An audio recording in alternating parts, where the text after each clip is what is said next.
BJP కొత్త అధ్యక్షుడు రామచంద్రరావుకు ఓ task అప్పగించారు ఎమ్మెల్యే రాజాసింగ్. ఒక లీగల్ టీంను ఏర్పాటు చేసిన హైకోర్టు ద్వారా ఫాతిమా కాలేజీని కూల్చే ఏర్పాటు చేయాలన్నారు. డమ్మీ కాదని నిరూపించుకోవాలన్నారు రాజాసింగ్.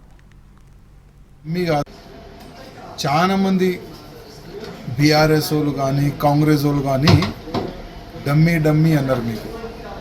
మీరు అన్నారు నేను డమ్మీ కాదు, నేను మమ్మీ, నేను డాడీ అని ఒక మంచి కామెంట్ మీరు చేసినారు. ఇప్పుడు ఒక మంచి పని ఇవ్వాలనుకుంటున్నాం మా రామచంద్రరావు గారికి.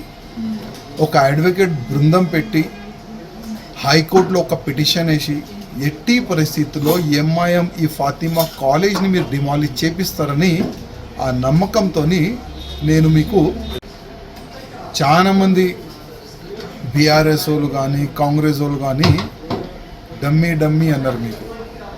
మీరు అన్నారు నేను డమ్మీ కాదు, నేను మమ్మీ, నేను డాడీ అని ఒక మంచి కామెంట్ మీరు చేసినారు. ఇప్పుడు ఒక మంచి పని ఇవ్వాలనుకుంటున్నాం మా రామచంద్రరావు గారికి. ఒక అడ్వకేట్ బృందం పెట్టి